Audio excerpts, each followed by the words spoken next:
Welcome back. You're watching our continuing coverage here from the G20 Summit. I'm Shireen Bhan. It is my absolute pleasure to welcome on the program the World Bank head, Ajay Banga. Great to have you here on the channel back in India. Thank you so much for your time today. Thank you. It's a pleasure to be with you. You're making your G20 debut and we've got a New Delhi declaration. There were question marks on whether one would come through or not. Your first takeaway from this experience? My first take is just the fact that that declaration did come through. You saw the articles and the burst of sort of cynicism around it.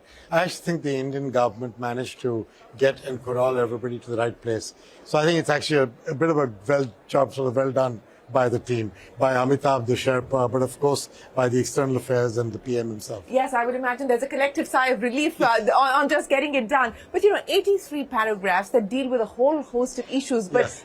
Para 48 to 53 deal with essentially what you're dealing with, which is reforming multilateral banks, which is the issue of dealing with current challenges, but more importantly, future-proofing multilateral institutions for future challenges and future needs, repurposing, so to speak. Volume 1 done, recommendations done, will be taken up in October.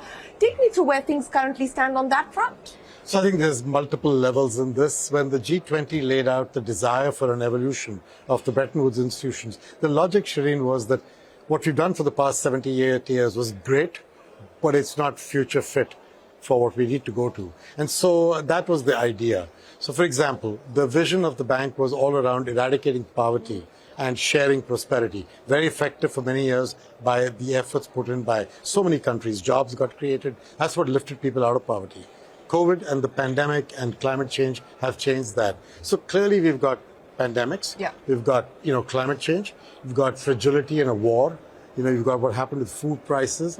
So there's food insecurity, biodiversity loss. When you put all that together, the bank cannot stay focused on trying to solve for poverty without expanding the aperture that it looks through to include these poly crises, because they're impacting each other. Yeah. And I think that's the first big change. It enables the people in the bank and the vision of the bank and the mission of the bank to go broader.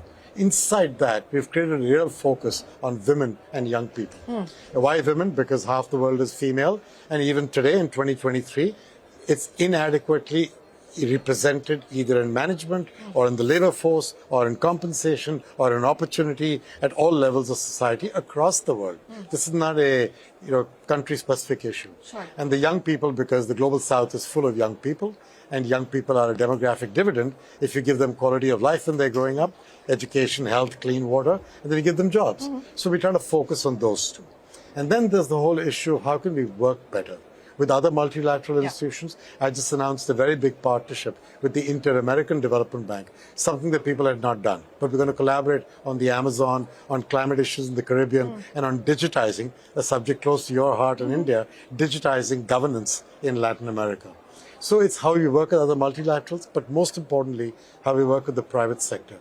There just is not enough money in balance sheets of MDBs or governments or philanthropy to kind of make the numbers come about. If you listen to people say you need $1 trillion a year in the emerging markets for renewable energy, there's not enough money in these balance sheets. So you have to find a way to get the capital and the ingenuity of the private sector in. That's why we've got this private sector lab with Mark Carney and Shriti Vadera and 15 CEOs from asset management companies, and Chandra from Tata's is on it, and so on. That's the idea. That's the stage we're at. It's a process. There's a lot going on inside this sausage getting made, but it does require also focus on capital and sweating the balance sheet. From your loan to equity ratios to hybrid capital, portfolio guarantees, green public goods funds, that kind of stuff.